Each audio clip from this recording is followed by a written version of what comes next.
I would like to buy $3 worth of God, please. Not enough to explode my soul nor disturb my routines, just enough to equal a warm cup of milk and a snooze in the sunshine. Not enough to make me love an enemy or pick beets with a migrant. I want ecstasy, not transformation.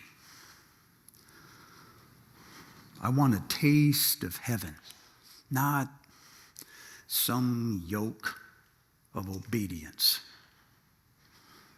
The warmth of the womb, not a new birth.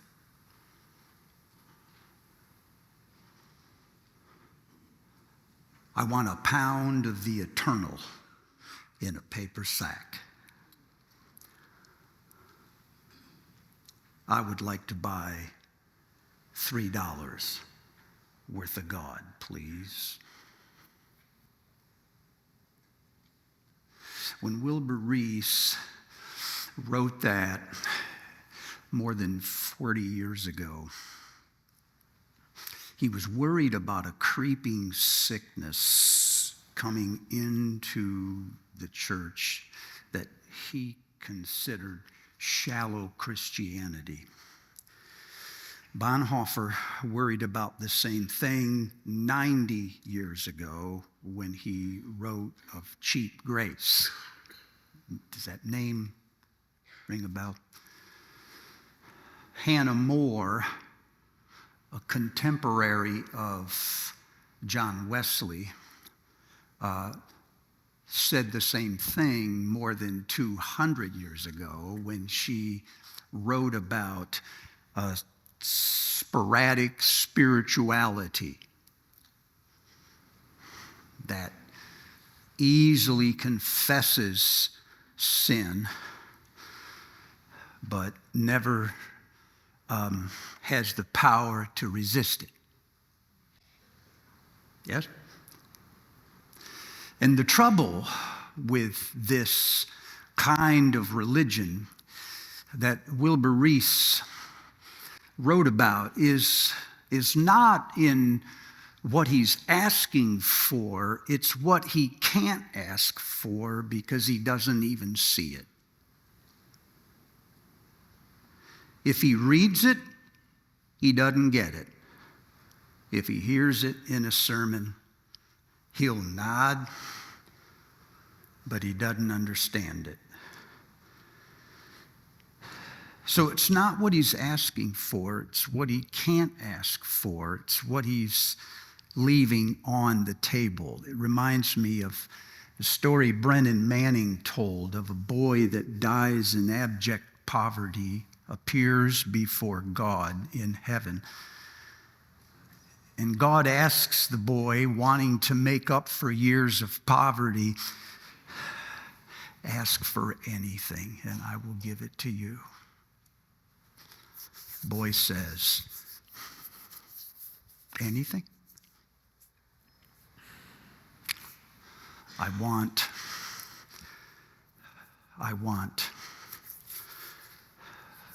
a warm roll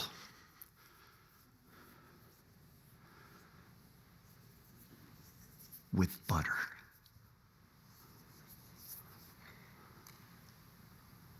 And all of heaven wept. More humorously, it reminds me of our friend Dave Drury when his dad walked him into Kmart, the predecessor to Walmart. If you've been born too late. He said to his son, anything you want in the store, buy, I'll pay for it. It's yours. And he looked. Finally, he came back with a plastic cassette holder. Are you sure? His dad said. Yep, this is it. This is all? Yep, it's all. He found out later that his dad, this is back in the 80s. Dave was born in 1930. This is back in the late 80s. He found out later that his dad had $1,000 cash in his pocket in a checkbook in the back, and he was gonna bankroll the entire thing. And you walk out with a plastic cassette holder. Man, why don't you just buy an 8-track? The trouble is not what they ask for, it's what they can't ask for because they can't even see it. I haven't even imagined a life that is better than the little life that I have. And that, I suppose, is why so many Christians who got saved never got converted.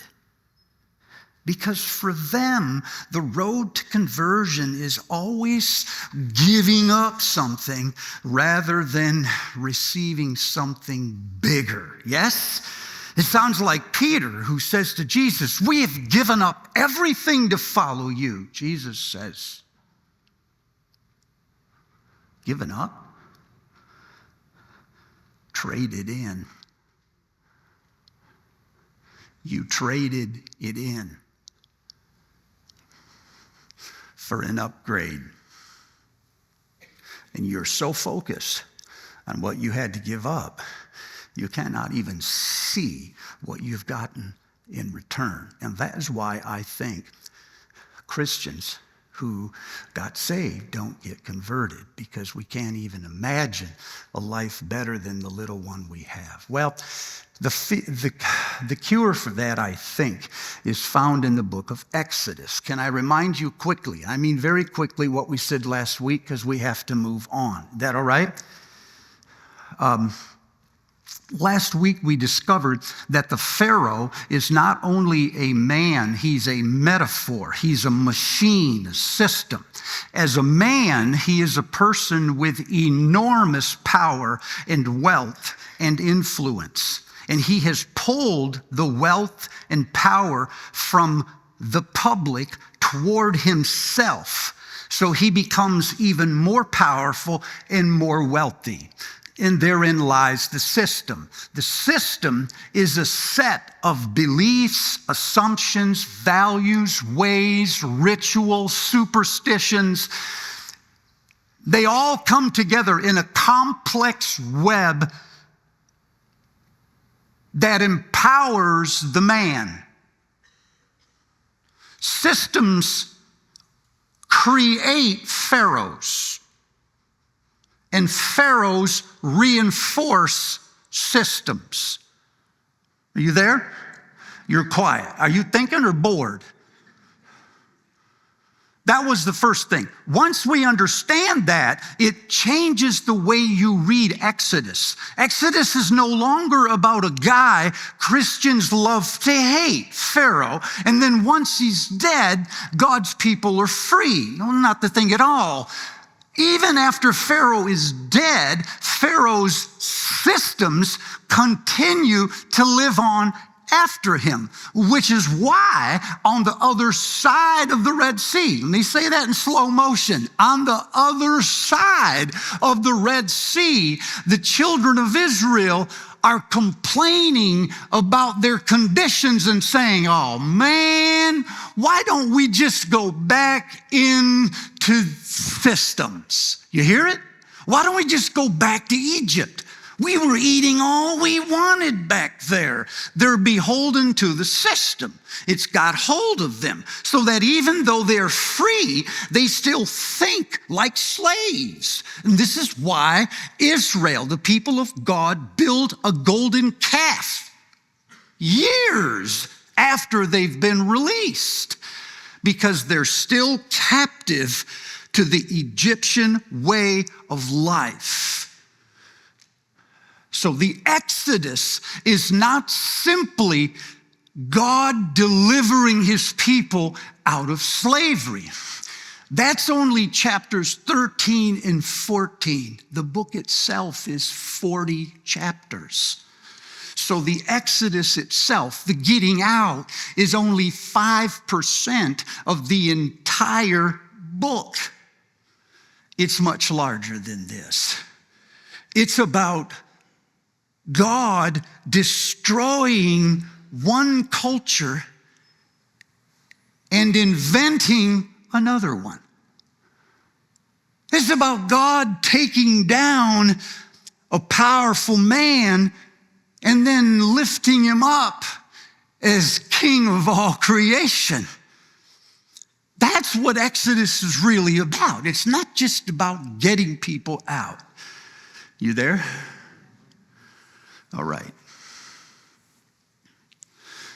So if I'm reading it right, the fight started with a call for a festival.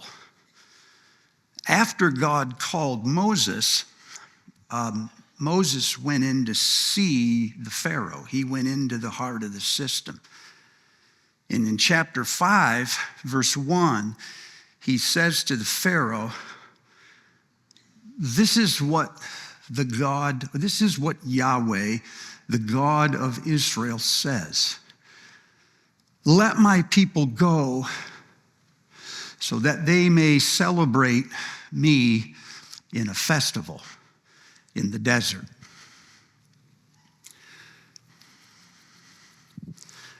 Festivals were peculiarly religious events. They were like the 4th of July in America. They were large gatherings around some historic moment. And in the celebration of that historic moment, they reinforced a narrative. Like in the 4th of July, God Bless America, festivals in the Old Testament reinforced a narrative. When they reinforced that narrative, they invited the next generation of people into the rituals or into the worship or belief system of the people. Does that make sense? There's a reason why around the 4th of July, enlistments for the military go up. Youth come in, they see the pageant on display, they say, that's who we are, I give myself to that. It's as much recruitment as it is celebration. Festivals in the Old Testament were often periods of leisure, pause, where people push away from work, like the 4th of July. And they were places where everybody brought food. So there was tons to eat. This was common. It was like a church potluck. Only everyone knew how to cook.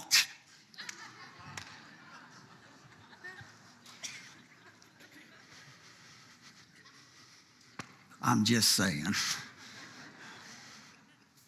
Even if you didn't know how to cook, you brought your dish to the potluck.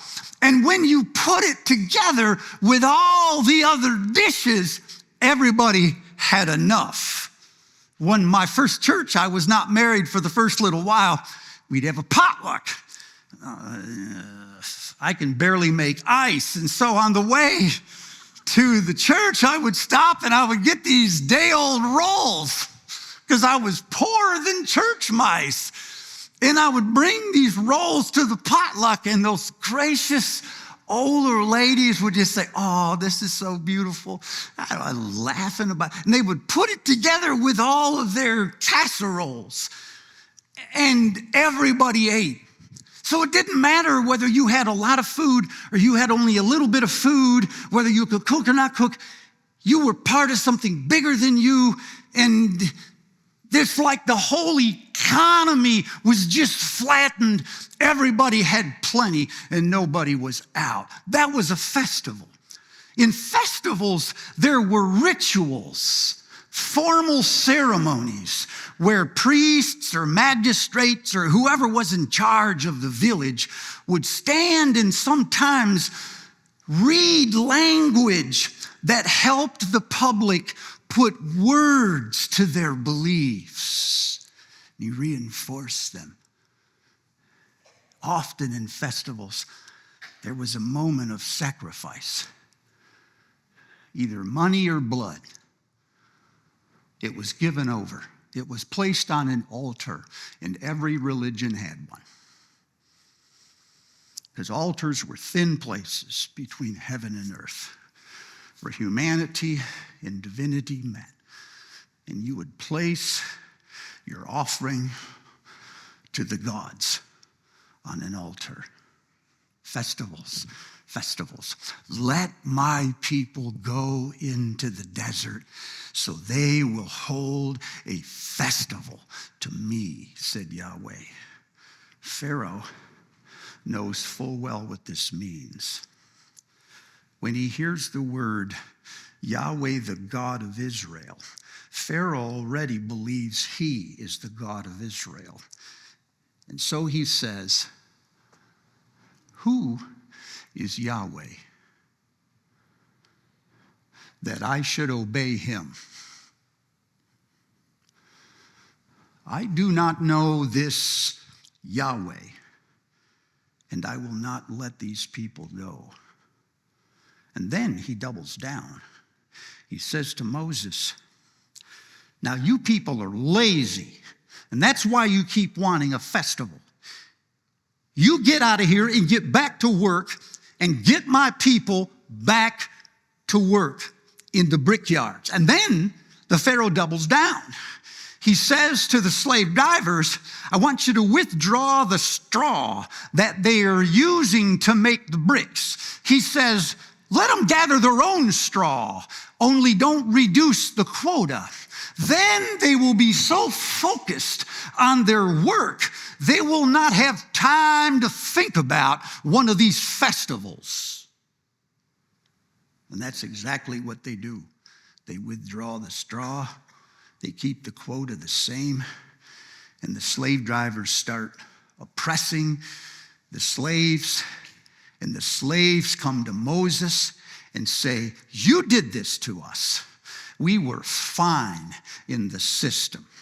It was working for us until you go talk about something more. Moses runs to God and says, why have you brought all this trouble on these people?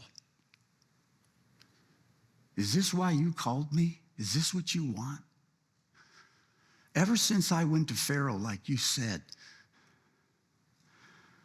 he has done nothing but bring grief, suffering on your people. And you have not rescued us at all. Yahweh sees that he's about to lose Moses. The leader is done. So Yahweh says in chapter 6, verse 1, now you will see what I will do to Pharaoh. With my mighty hand, I will free my people. I will redeem my people. I will adopt my people. I will take them as my own until they know the Lord their God. And I will lead my people into the land I promised them, and I will place them there on my oath and my covenant.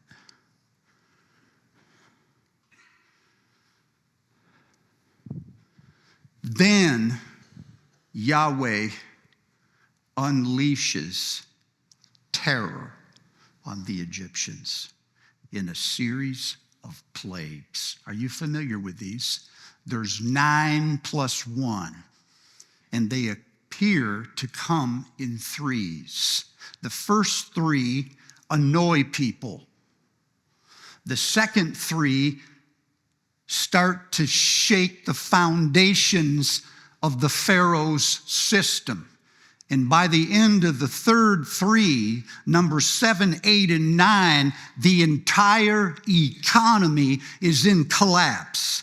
The power has been absolutely crushed. And the reputation of Egypt as the breadbasket of the region has been completely obliterated. In 9 plagues, God unleashes terror on the Egyptians. Moses meets the Pharaoh on his way to the Nile, raises his staff, and the Nile is turned to blood in the first plague. In the second, when the blood finally recedes back into the river banks, the nation is overwhelmed with billions of frogs. They're everywhere. They're inside of people's houses, in their beds, in their ovens, in the palace. In the third, God unleashes gnats that come in swarms so thick that the livestock can't even breathe.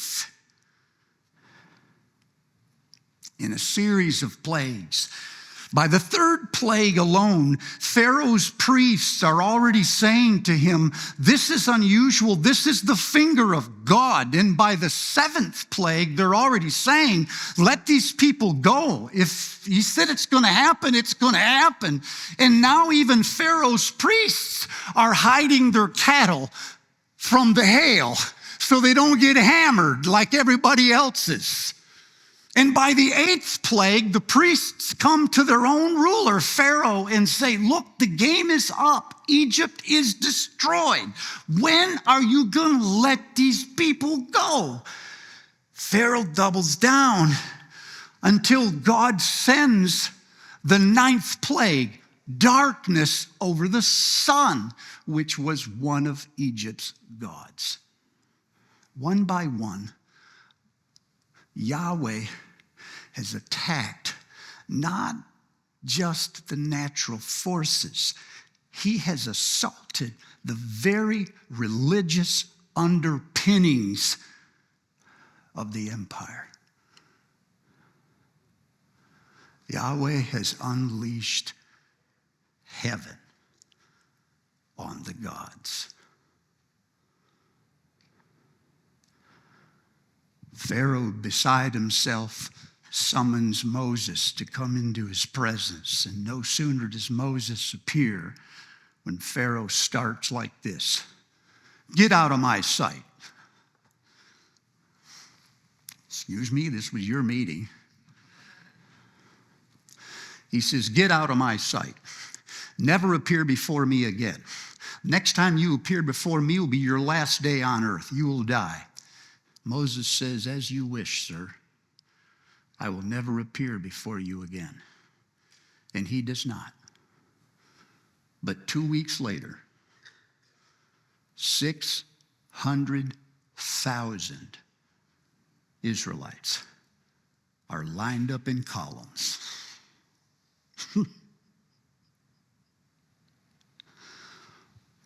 Walking through a sea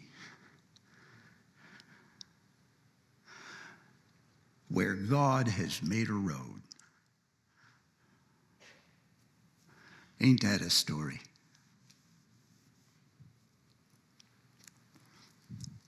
I think this story is embedded in Jesus' mind on the day he goes into the synagogue on the Sabbath. He sits in the seat of Moses where rabbis sat in the day. They hand him the scroll. He opens the scroll to Isaiah 61, and he reads, the Spirit of Yahweh is upon me, because he has anointed me to preach good news to the poor, to proclaim freedom for prisoners, recover sight for the blind, release the oppressed, and proclaim the year of the Lord's favor. If you're listening closely, you can hear Exodus in that reading. The Spirit of Yahweh is upon me, and I must preach to the poor and proclaim freedom for the prisoners, opened eyes of the blind, and release people that have been oppressed for so long they don't even know what to ask for anymore. Then he rolls up the scroll, sets it aside, and sits down in the seat of Moses, and every eye is fastened on him. And Jesus says, this day, literally beginning today, that scripture is fulfilled in your hearing. Let me tell you why that's important to me. Because it means that the gospel of Jesus Christ is rooted in the Old Testament. It means the gospel of Jesus comes straight out of the Old Testament narrative of release for the captives and freedom for the prisoners and a deliverance for people that are trapped in bondage. Do you hear it? Do you hear the language? Yes? The gospel of Jesus is rooted in an Old Testament narrative, specifically beginning with Moses. And this is why I think so many of us who got saved can't get converted, because we have grabbed a simple message, a plan of salvation, a prayer that is said, an act that is done, a confession that is made, but we have detached it from the Old Testament narrative where it is grounded.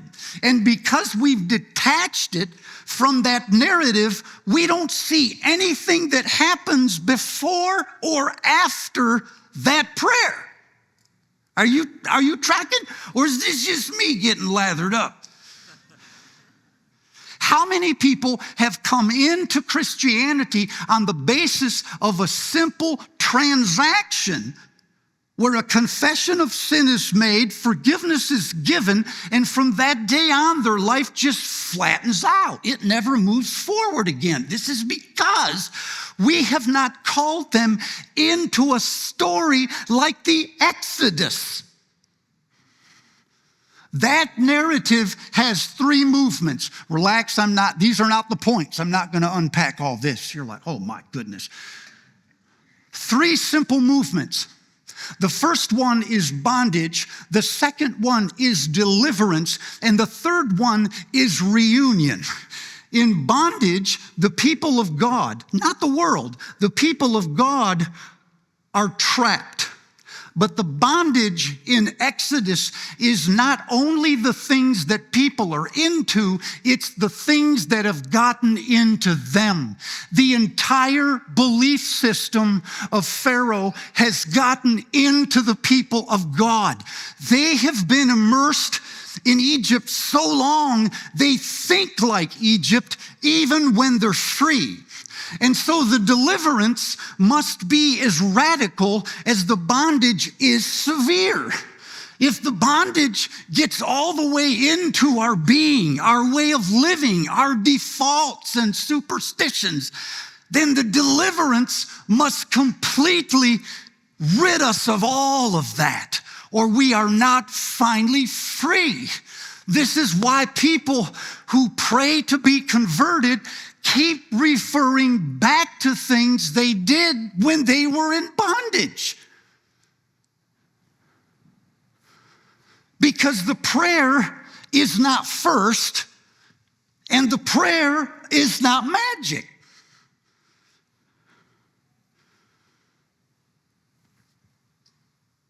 Once the prayer has been made, the third act is learning a new way.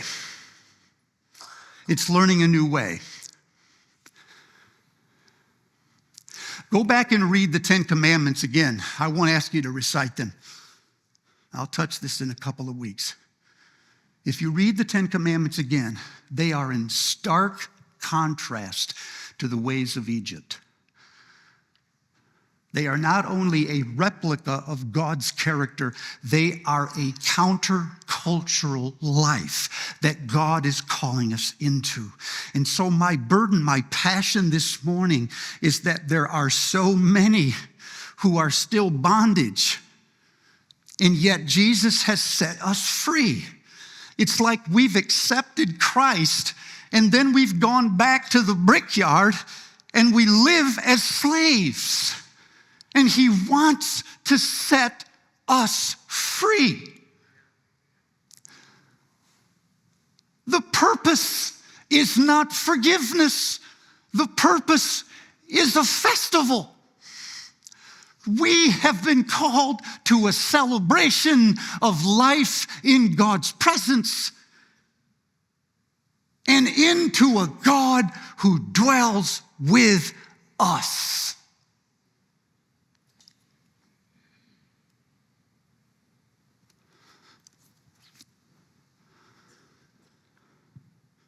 Are you guys tired? I'll stop anyway. Well, one more thing.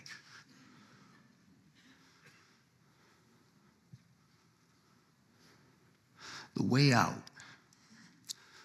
out of bondage begins with a confrontation of our gods. Whatever the spiritual laws really are, the first spiritual law ought to read something like this: you have to confront your gods. If you don't confront your gods, you'll carry them right with you into the new life. Your God is not who you say it is. It's who you actually worship. It is the thing, the person, the cause, the entity, the institution, the hope, the ideal that you use to explain how this world works.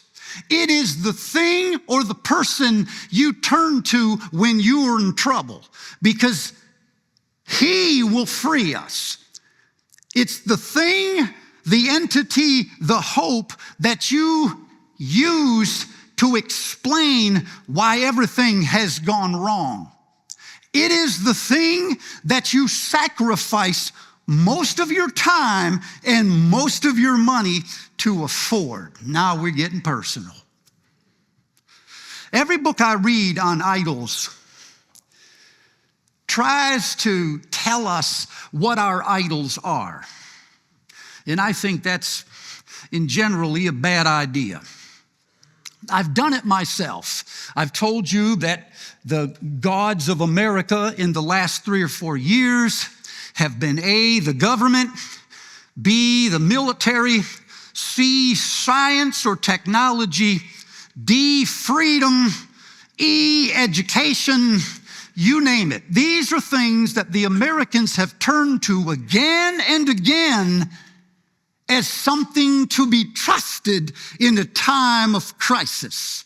We will gather and sing eloquently of loyalty to Yahweh, and then refer right back to these systems as the way to bring happiness. Even though I just went there, I won't go there. It is better to just raise the question: who do you trust when you're up against it? Who do you keep running back to explain? What do you want? What do you want? What is your vision of the flourishing life? And who or what do you keep going to bring it?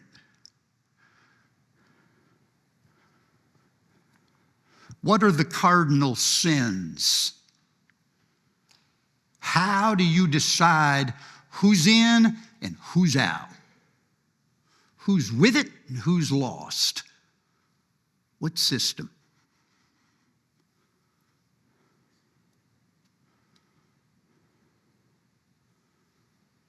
The gods that we have today are many, and they're short-lived. They live and then they die, or they adapt, they evolve. They come in pairs or they come in threes, and they feed off of each other, just like Pharaoh. The way back begins with the death of your gods. Only you can't kill them. They got to die.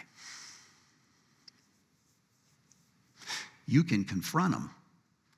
You can call them out. But you got to go there with Yahweh. And he's got to kill them. But church, here's the beautiful thing. That ain't a loss. That's an upgrade. Feels to you like you're losing something valuable. How could we ever be happy without it? But when you actually let it die and take what Yahweh is giving you, life itself, you will find something so much bigger. You will find not just a better brickyard, you will find a festival.